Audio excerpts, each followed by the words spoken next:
मित्रांनो, आजची कथा आहे शिरीष पद्माकर देशमुख यांच्या फरदड या पुस्तकातील. कथेचं नाव आहे निरोप. लेखक आहेत शिरीष पद्माकर देशमुख. मित्रांनो, कथा सुरू होण्या अगोदर तुम्ही जर या चॅनलवर नवीन असाल आणि सबस्क्राईब केलेले नसाल तर सबस्क्राईब पहिल्यांदा करा. चला तर मग कथेला सुरुवात करूयात. कथेचं नाव निरोप. लेखक शिरीष पद्माकर देशमुख. निरोप आला का काही? नानींनी चुलीवर चहा ठेवत विचारले. नानांनी छत्री आणि टोपी खुंटीला अडकवली. नानीच्या दगडावर जाऊन पायावर पाणी ओतले. एक पाण्याचा शिपका तोंडावरही मारला. खांद्यावरच्या रुमालने चेहरा पुसत चुलीजवळ मांडलेल्या पाटावर येऊन बसले. ढणाढणा पेटलेल्या चुलीवरच्या पातेल्यातला चहा खळाखळा उकळत होता. नानींनी तो बिगर कानाच्या कपात ओतला. नानांनी फुरका मारत कप रिकामा केला. नाही म्हणाले, दुसरीकडे बघावं लागल. इतकंच बोलून नाना उठले आणि घराबाहेर पडले. नानांना 4 मुली होत्या. चौघीही सद्गुणी, चौघीही सुस्वरूप. मीरा, तारा, राधा आणि लता. चौघीही हुशार. नानांनी चौघींनाही शिकवले. चौघींचे ग्रॅज्युएशन पूर्ण झाले. व्यावसायिक अभ्यासक्रमांसाठी प्रवेश घेण्याची इच्छा आणि योग्यता असूनही केवळ नानांना खर्च झेपावणार नसल्यामुळे चौघीही घरातच बसून होत्या. नानांची आर्थिक परिस्थिती अगदीच कमकुवत. 3 एकर कोरडवाहू शेतजमीन. आजवर लोकांकडे सालगडी राहून गुजराण व्हायचे. पण वय वाढलं. काम करण्याची क्षमता कमी झाली. कामावर ठेवायला कोणी तयार नाही. म्हणून आता 4ही मुली आईसोबत रोजंदारीच्या कामावर जातात. नानाही मिळेल ते काम करतात. सगळेजण मिळून कुटुंबाचा जगन्नाथ रथ ओढून नेण्यासाठी धडपडत आहेत. चौघांचीही लग्नाची वये झाली आहेत. ठिकाण बघणंही चालू होतं. पण थोरल्या मीराला पसंती येत नव्हती. मुलगी तशी गुणवान, खूप समंजस. नानांचा तर खूप जीव तिच्यात. तिलाही जणू नानांचं मन कळायचं. त्यांनी बोलून दाखवण्याआधीच तिने त्यांच्या मनातली गोष्ट पूर्ण केलेली असायची. रंग गोरा, नाकी डोळी निटस, कमरेपर्यंत रुळणारे काळेभोर केस बघताच कोणाच्याही मनात भरावी अशी. पण तिच्या कपाळावर एक पांढरा गोल चट्टा होता आणि या चट्ट्यानेच जणू तिची भाग्यरेषा पुसून टाकली होती. आजवर आलेल्या सगळ्या स्थळांनी या एकमेव कारणामुळे नकार दिला होता. एकदा तर साखरपुडा झाल्यानंतर सोयरीक मोडली होती. नाना प्रत्येकाला सांगायचे, ती जन्मखून आहे तिची. जन्माला आली तेव्हापासून चट्टा वाढला नाही, जसाच्या तसा आहे. तुम्हाला वाटतो तसा नाही तो. पण कुणीही ऐकून घ्यायला तयार नव्हते. हात जोडून, पाया पडून, कित्येकदा केविलवाण्या आर्ततेने रडूनही नानांनी सांगितले होते. पण विश्वास ठेवायला कोणीच तयार नव्हते. रात्रीच्या जेवणाच्या वेळी सगळ्याजणी एकत्र आल्या. कुणी कांदा काप, चुलीत काटक्या घाल, भाकरी थाप अशी आपापली कामं करू लागल्या. खूप वेळेपासून बाहेर गेलेले नाना आले आणि पोरींनी ताटं वाढली. हातपाय धुवून नाना पाटावर येऊन बसले. सगळे गप्प होते. कुणी काहीच बोलत नव्हते. शेवटी मीरानेच कोंडी फोडली. मी काय म्हणते नाना? नानांनी तिच्याकडे बघितले आणि डोळ्यांनीच बोल म्हणाले. मला थोडं बाजूला ठेवलं तर? मीराला काय म्हणायचं आहे ते कुणालाच कळलं नव्हतं. सारेजण प्रश्नार्थक मुद्रेने तिच्याकडे बघू लागले. एरवीही तुम्हाला मुलगा नाही. मी तुमचा मुलगा बनूनच तुमच्यासोबत राहीन ना. आपण दोघं मिळून या तिघींची लग्न लावून देऊ. नानांचा घास घशातच अडकला. त्यांनी मोडलेला तुकडा ताटात टाकला. घटाघटा तांब्याभर पाणी प्यायलं. ताटावरून उठले. हात धुतला. अंगणातल्या बाजावर जाऊन आभाळाकडे बघत पडले. कशाला बोलतीस ग तू जेवतानी? नानी वसकल्या. मीरा काहीच बोलली नाही. उठली. बाहेरच्या बाजावर नानांच्या पायथ्याशी जाऊन बसली. नानांचे पाय चेपत चेपत बोलली. मी खरं म्हणते नाना, माझ्यासाठी त्या तिघींचे आयुष्य का थांबवायचे आपण? मला या लग्न प्रकारातून वजा करा. मला ठरवू देशील का काही? नाना ताडकन उठून बसले आणि बोलले, सर्वात मोठ्या पोरींचं सुख हिरावून त्या तिघांच्या पदरात सूप टाकू म्हणतेस? अगं, लोक शेण घालतील माझ्या तोंडात. लोकांचा कुठे विचार करताय नाना? आज आपण इतके अडचणीत आहोत, येतंय का कोणी विचारायला? मीराची भूमिका स्पष्ट होती. लोक शिव्या घालण्यासाठीच असतात. आपण त्याच्याकडे का लक्ष द्यायचं? आपल्यासाठी जे योग्य असेल ते आपण करायचं. नाना आता बरेचसे शांत झाले होते. कदाचित मीराचं म्हणणं त्यांना पटू लागलं होतं. पण मनात एक मोठा किंतु होताच. लोक काय म्हणतील? त्यांच्या चेहऱ्यावरून मीरानं हे हेरलं. तिनं नानांच्या खांद्यावर हात ठेवला आणि म्हणाली, कसलाच विचार करू नका नाना. आता शांत झोपा आणि उद्यापासून तारीसाठी ठिकाण शोधायला लागा. तिच्या खांद्यावरच्या हातानं नाना आतल्या आत निवले. मीरानं दोन्ही खांद्यावर हात ठेवला की नानांना नेहमीच 9 हत्तीचं बळ यायचं. गेल्या वर्षीचीच गोष्ट. एका पोरानं मीराला पसंती दिली. कपाळावरच्या पांढऱ्या चट्ट्याबद्दल त्याला काहीच शंका नव्हती.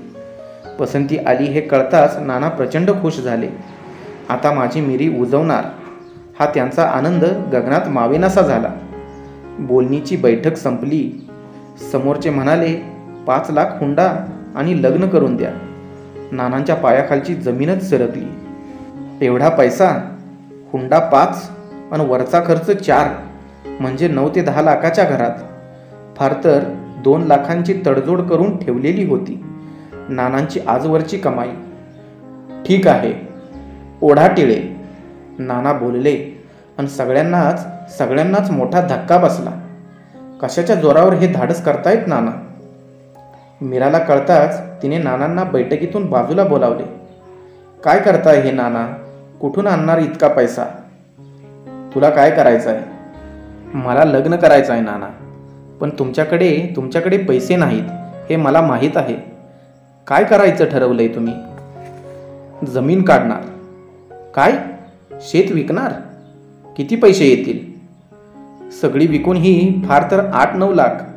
माझ्या एकटीच्या लग्नासाठी सगळी जमीन गमावून बसलात तर मागच्या तिघींचे काय करणार? ते माझं मी पाहून घेईन. का? त्यांच्या हक्काची जमीन मी विकू देणार नाही. बैठक मोडा. वेड लागलंय का तुला? हो. मीरा झटक्यात बैठक बसलेल्या ठिकाणी आली. सर्व पाहुण्यांच्या समोर जाऊन कडाडली, माफ करा, पण मला हे लग्न करायचं नाही. सोयरीक मोडली आणि तुफानासारखी बैठकीबाहेर पडली. हा प्रसंग आठवला आणि नानांचे आभाळाला टेकलेले डोळे पाणावले. त्यांनी पालता हात गालावरून फिरवला. पोरी घरात झोपल्या होत्या. नानांना काही केल्या झोप येत नव्हती. नानी बाहेर आल्या, जवळ बसल्या. कशाचा विचार करताय एवढा? ओठांशी आलेला आवंडा नानांनी गिळला. तारी पसंत आहे म्हणत होते पाहुणे. काय? नानींना धक्काच बसला. पण थोरली लेक घरात ठेवून धाकलीला कसं उजवावं? घरी आल्यापासून याचाच विचार करत होतो आणि पोरींनी जेवताना नेमका तोच विषय काढला. माझ्या डोक्यात काय काहूर माजलंय हे कसं कळतं ग माझ्या मीराला, माझ्या लेकराला? नाना नानींशी बोलत होते खरे, पण नजर अजूनही दूरवरल्या आभाळातल्या चांदण्यात हरवलेली होती. मग काय ठरवलंय तुम्ही? नानींनी थेट प्रश्न विचारला. नाना बराच वेळ काहीच बोलले नाहीत, पण उशिराने बघूया इतकंच म्हणाले आणि त्यांनी डोळे मिटून घेतले. दुसऱ्या दिवशी सकाळी तात्या येऊन धडकले. हे नानांचे खास दोस्त. तात्या आले, बसले, चहापाणी झालं. इकडच्या तिकडच्या गप्पा झाल्या. बरं झालं, आता मूळ मुद्द्याला हात घालतो.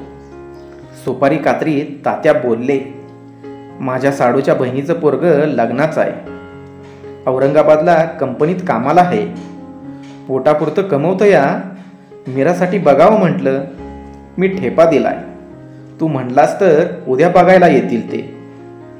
अरे मग घे की बोलवून शाना. नानांच्या आशा पल्लवित झाल्या. आतल्या घरात बसलेल्या मीरासाठी मात्र हा रुटीनचा भाग झाला होता. पाहुणे येणार, पाहुणे बघणार, पाहुणे जाणार आणि नाही म्हणणार.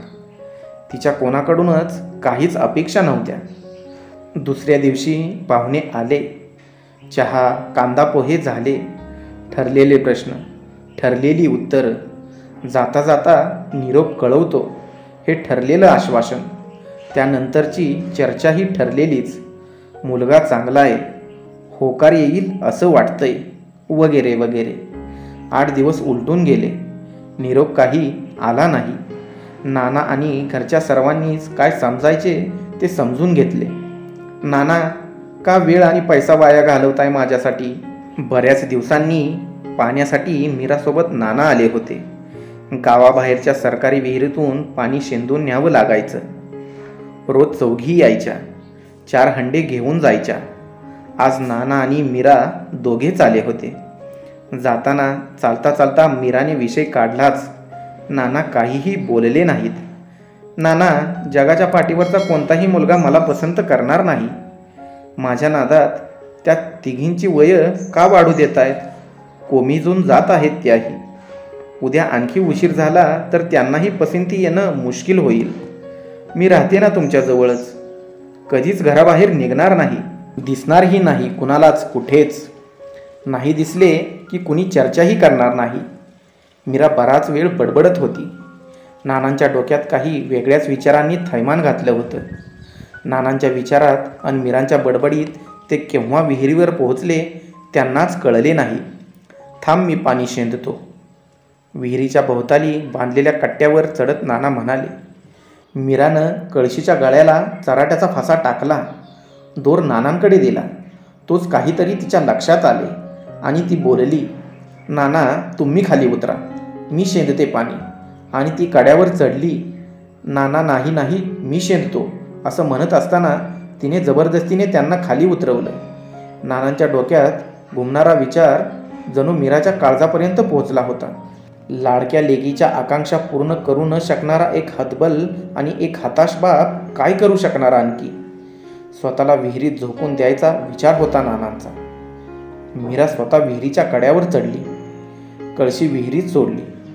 बुडबुड बुडबुड असा आवाज झाला. कळशी भरली. सरसर खेचत तिने ती वर काढली.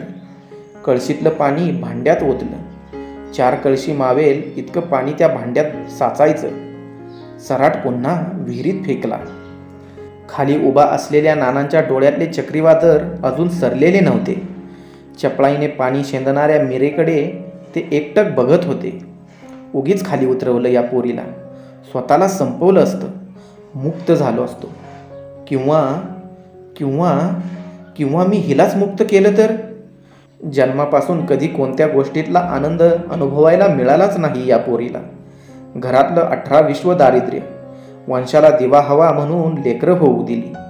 मुलीच झाल्या, ही सर्वात मोठी. मग हिला अकाली प्रौढत्व. खेळण्याच्या, हट्ट करण्याच्या वयात हिला समंजस व्हावं लागलं. बालपण करपलं, तसं तारुण्यही. कपाळावरचा चट्टा अश्वत्थाम्याची बळबळती जखम बनून राहिला. खूप सोसलं माझ्या मीरेने. पण आता नाही. आता मी मुक्त होणार. मी मुक्ती देणार तिला. मी देणार मुक्ती तिला.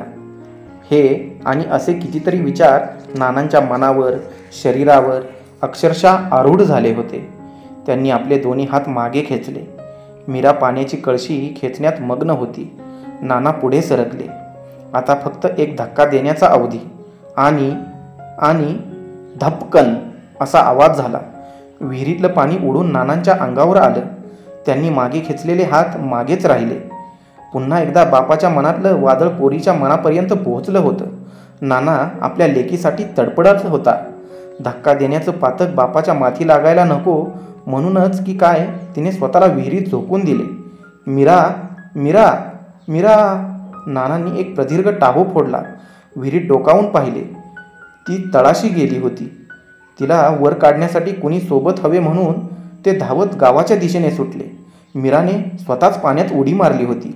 धावत धापा टाकत घरी पोहोचले. नाना आरडाओरड करत होते. घरापुढच्या बाजेवर तात्या चहा पीत बसले होते. नानांना पाहताच तात्यांनी चहाचा कप बाजूला ठेवला. तात्या ताडकन उठले. धावत जाऊन नानांना मिठी मारली. नाना, अरे नाना, निरोप आला, निरोप आला. पाहुण्यांना आपली मीरा पसंत आहे. ते एक छदामही न घेता आपल्या मीराला स्वीकारत आहेत ते. नशीब काढलं रे पोरीनं, नशीब काढलं. नाना नशीब काढलं, तात्या प्रचंड उत्साहाने सांगत होता.